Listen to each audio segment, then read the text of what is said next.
सबको जय मसीह की। यहाँ पे हम देखेंगे 18 के 22 नीति वचन। इसने स्त्री ब्याह ली, उसने उत्तम पदार्थ पाया और यहोवा का अनुग्रह उस पर हुआ है।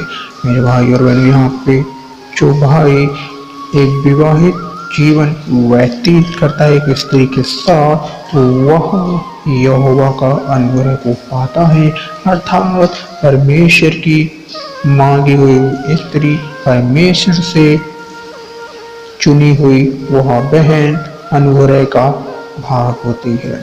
यदि आप चाहते हैं कि मेरे जीवन में अनुग्रह और आशीष हो और आपके जीवन में गर्लफ्रेंड या दोस्त हो, तो आप भूल जाइए कि यहोवा का अनुग्रह आप पे होगा।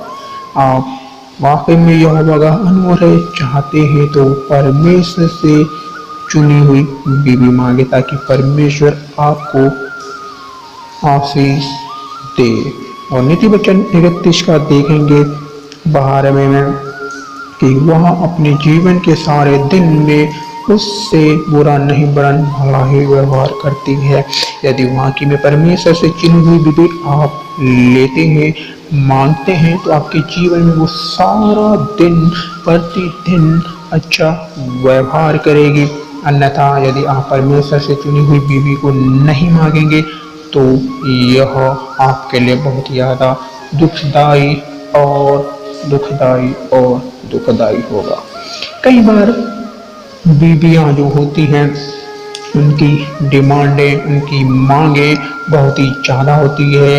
उड़ने पहनने के प्रति, फैशन के प्रति, खाने के प्रति, और वह एक पति उसके लिए पूरा नहीं कर पाता है तो वह मार्ग बाहर को देखती है, वह मार्ग दूसरे के पास ढूंढती, जिससे वह उसकी यह जरूरतें, आवश्यक या अनावश्यक जो जरूरतें उसकी, वह और कोई पूरा करे, और उसे पूरा करने के लिए वो दूसरों को और ताकती है। और कई बार उसे ऐसे कदम उठाने के चक्कर में गलत कदम उठा बैठती है, जिससे वह आपकी लज्जा का कारण होगी, आपकी कलीसिया का लज्जा का कारण होगा, आपके परिवार का लज्जा के कारण होगा। यदि एक पागबान है तो एक पागबान के लिए ये सारी बातें बहुत ही महत्वपूर्ण है, और यदि एक आप विश्वासी हैं तो भी आपके लिए बहुत महत्वपूर्ण है। तो अन्यथा आपको बहुत ही ज़्यादा नुकसान, बहुत ही ज़्यादा लज्जा, बहुत ही ज़्यादा दुखदायी जीवन व्यतीत करना पड़ सकता है। और देखेंगे 31 के 15 नीति वचन। वह रात ही को उठ बैठती है और अपने घराने को भोजन खिलाती है और अपने दासियों को अलग अलग काम देती है। आज के दिनों में यह स्वभाव, यह गुण पाना असंभव है, लेकिन यदि परमेश्वर के और से चुनी हुई बीवी हमारे जीवन में आती है तो वह सुबह होने से पहले वो उठ जाएगी और अपने घराने के लिए अच्छा भोजन बनाएगी और सबको खिलाएगी, चाय, नाश्ता और दिन का खाना। और यदि परमेश्वर चुनी हुई नहीं है तो वह सूर्य सिर के ऊपर आ जाएगा और वह सोती रहेगी और वह कहेगी मेरी सास खाना बनाए। वह आशा देखेगी, वेट करेगी अपनी सास को खाना बनाने की, और उसकी सास उसके लिए खाना बनाएगी, उसके लिए उल्टा चाय देगी, नाश्ता देगी, खाना देगी, और बहू आराम से सोएगी और अपने नौकरों को भी नहीं देखेगी, अपने नौकरों को भी कामकाज नहीं बताएगी, वो सब सारा कुछ सिर्फ उसकी सास ही देखेगी। तो ऐसी पत्नी से बचें, ऐसे स्वभाव के लिए परमेश्वर से प्रार्थना करें कि ऐसे स्वभाव वाली बीवी हमारे जीवन में ना हो। वह बीवी हमारे परमेश्वर की ओर से हो, जो हमारे लिए, हमारी कलीसिया के लिए, हमारे परिवार के लिए अच्छी और प्रशंसा के योग्य हो। इसी अध्याय के 16 पद में देखते हैं कि वह किसी खेत के विषय में सोच विचार करती है और उसे मोल ले लेती है और अपने परिश्रम के फल से दाख की बारी लगाती है। यहाँ पे एक बीवी जो परमेश्वर की चुनी हुई होती है, वो बीवी बुद्धि और ज्ञान से भरपूर है। यदि वाकई में ऐसी बीवी आप चाहते हैं जो ज्ञान से भी भरपूर हो और तमाम गुणों के साथ भी, तो वह हमें वाकई में परमेश्वर से मांगने की जरूरत है। यहाँ पे कोई भी वस्तु लेने के लिए, कोई वस्तु खरीदने के लिए वह बुद्धि और ज्ञान से उसका इस्तेमाल करती है, व्यर्थ ही अपने धन को नष्ट नहीं करती है, व्यर्थ ही अनावश्यक वस्तु को खरीदने के लिए वह धन को नष्ट नहीं करती है। बहुत सी बीवियां अपने सोच विचार नहीं करती हैं और धन को वेस्ट कर देती है, धन को अनावश्यक वस्तुओं में खर्च कर देती हैं, जिससे बाद में उन्हें भारी नुकसान हो जाता है।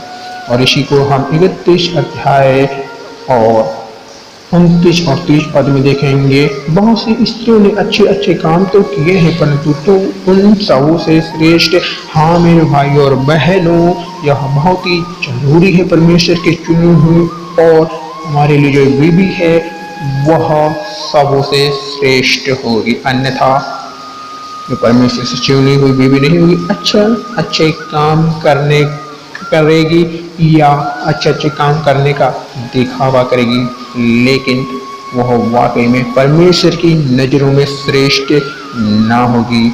वह कैसे? वह इस 30 पद में देखेंगे। सब शोभा तो झूठी और सुंदरता व्यर्थ है, परंतु जो स्त्रियां यहोवा का भय मानती हैं उसकी प्रशंसा की जाएगी। शोभा तो झूठी और सुंदरता व्यर्थ। इन दो शब्दों को आप अच्छे से गौर करेंगे, शोभा और सुंदरता।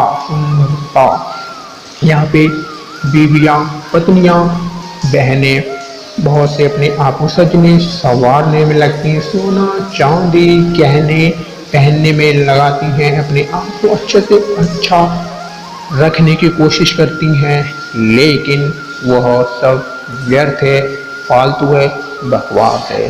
पर जो स्त्री यहोवा का भय मानती है वही है प्रशंसा के योग, वही है आदर सम्मान के योग आपके लिए, आपके घर के लिए, आपके परिवार के लिए, आपकी कलीसिया के लिए। और ऐसे ऐसे काम जो आप अपने जीवन को अच्छे से अच्छा करने की कोशिश करते हैं वह उनमें होती है परमेश्वर की तमाम आशीषें, परमेश्वर की तमाम आशीषें। यदि आप वाकई में परमेश्वर से चाहते कि ऐसी बीवी हो आपके जीवन में, तो आप प्रार्थना करें। फिर से आपको सबको जय मसीह की, परमेश्वर आपको आशीष करे। आमीन, आमीन और आमीन।